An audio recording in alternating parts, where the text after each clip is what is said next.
The air at Dallas-Fort Worth International buzzed with impatience. Flight 822 to Madrid was delayed, and tensions simmered across Gate D5. Amid the restless crowd, Maya Jenkins, a poised African-American woman in her early 30s, checked her documents with serene composure. Dressed in elegant business wear, she walked to the gate with quiet dignity. Behind the counter stood Carol Vance, a stern white woman in her late 50s. Her lead agent badge gleamed like a warning sign. The moment she saw Maya, her expression shifted into something cold and judgmental. Carol snatched Maya's passport. "You're going to Madrid?" she asked, voice laced with disbelief. "You?" Maya held her ground. "Yes. Seat 12A. Carol inspected the passport like it was radioactive. "We've been seeing a lot of these lately, especially from your type." Maya's jaw flexed. "Is there a problem?" "I see fraud," Carol barked, raising her voice. "This passport looks forged." Maya reached for the document calmly. "Then let's handle it discreetly." Instead, Carol tossed it on the floor. Maya bent to retrieve it, but Carol snatched it back and, with an angry rip, tore it in two. "This is a federal offense," Maya said, voice low and chillingly steady. Carol leaned closer, voice venomous. "You think you can just breeze through international gates with a fake passport? You people always think you're so clever." People nearby began to take notice. Phones rose in silent protest, recording the confrontation. Carol, emboldened, stepped closer. "Women like you, acting superior. Like being black isn't already enough of a hurdle." Maya's fist clenched, but she didn't move. Carol dropped the torn passport again and crushed it under her heel. "You won't outsmart me," she hissed. "I'm the law here." Then, Maya's voice cut the air like a razor. "Call security." Carol blinked. "What?" "Call them. Now." Carol marched to the intercom. "Security to Gate D5. We have a fraudulent passenger. Aggressive, dangerous, and non-compliant." Officer Miller, tall and authoritative, approached quickly. "What's going on here?" Carol gestured wildly. "She's carrying fake documents. Probably printed them in some subsidized basement." Miller turned to Maya. "Do you have any other ID, ma'am?" "She doesn't." Carol snapped. "Just another arrogant liar, acting like she owns the place." Miller frowned. "What exactly did you say?"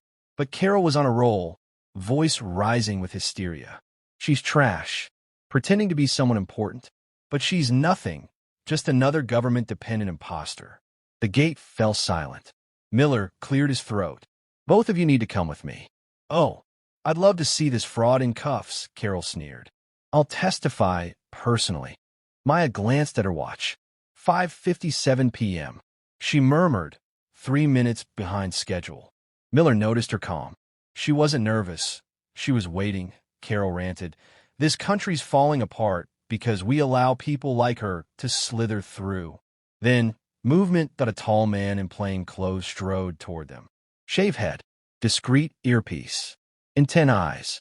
Behind him, 2 more followed, one flashing a badge briefly to Miller. Carol didn't see them. Maya did. The first man stopped directly in front of Maya and nodded. She nodded back, tiny, precise, like a signal. Carol was still ranting. "Who are you people? Why are you surrounding me?" "For what?" "Because I did my job." The man opened a leather ID wallet and flashed its contents. Carol's face blanched. No, that can't be." She stumbled backward. "She's the fraud. This is all a setup. A trick." Maya stepped forward, eyes locked on Carol. "Say it again." Carol's mouth opened, but no words came. Her voice had finally abandoned her. The crowd was still. Phones recorded. Children clung to parents. Even Miller stood frozen, watching the unraveling unfold. Maya knelt slowly, picked up the remains of her passport, folded them with care, and slipped them into her bag. She rose and asked softly, "Are you finished?" Carol could only stare, lips trembling. Another man, younger, leaned toward Officer Miller and whispered something. Miller nodded, suddenly understanding far more than he had minutes ago. Carol screamed, "You're making a mistake. She's nobody. She's trash with delusions of grandeur. You'll regret this." Maya didn't flinch.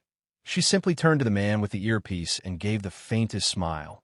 And then he said for the first time, "Miss Jenkins, shall we proceed?" Carol blinked, confused. Proceed where? No one answered her.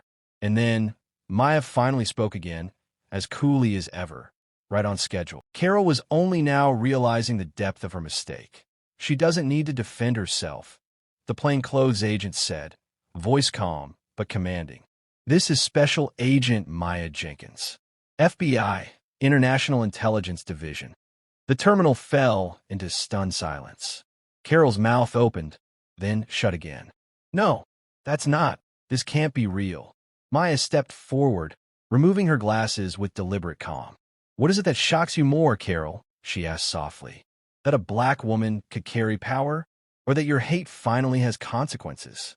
Carol took a shaky step back. I didn't know. I wasn't informed. No one told me. She was with the FBI. You weren't supposed to know, Maya replied. Your only job was to act professionally, not to humiliate me, not to destroy a federal document, and certainly not to turn your racism into a public spectacle. Whispers ran through the crowd. A woman clapped once, slowly. Others followed. Carol tried to steady herself. I just thought, her attitude, her behavior, it was suspicious. Another agent stepped forward, his voice cold and official. Effective immediately, you're suspended from duty. You destroyed an FBI agent's passport, violated security protocol, and verbally harassed a federal official. You'll be facing charges. Carol's eyes widened in panic. You can't be serious. This is a misunderstanding. I didn't mean. I was just doing my job. No, Maya said firmly. You were abusing it. Carol turned desperate. They're going to ruin me. This will destroy my career. You did that all on your own, Maya replied, her voice devoid of emotion. Airport security gently took Carol by the arm. She resisted. I'm not finished. She set me up. But her screams faded as she was escorted down the terminal, her badge stripped, her dignity shattered. Maya remained still. She didn't bask in the applause or the shocked admiration. She bent down, retrieved the largest shard of her torn passport, and slipped it into her bag.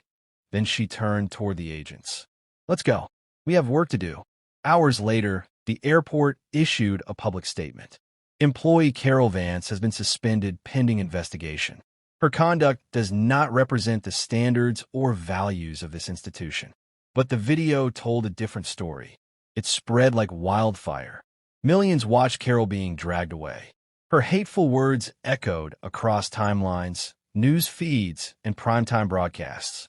The hashtags #JusticeForMaya and #DFWTruth trended worldwide.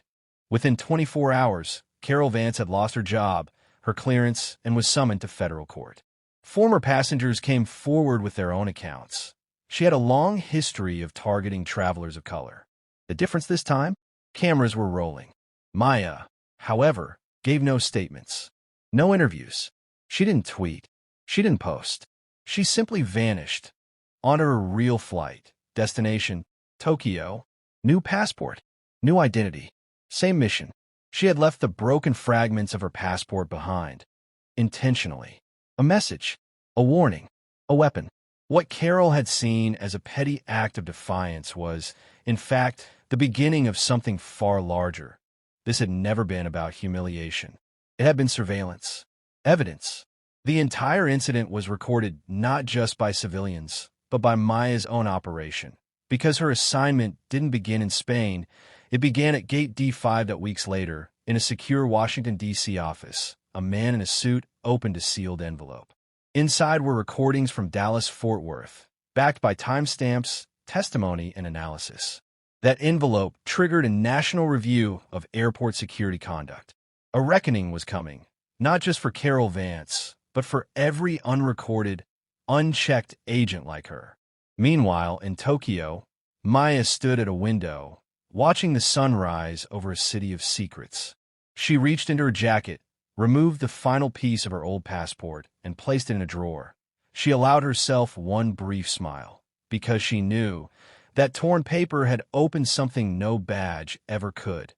Not just borders, but eyes. And her mission, her real mission, had only just begun.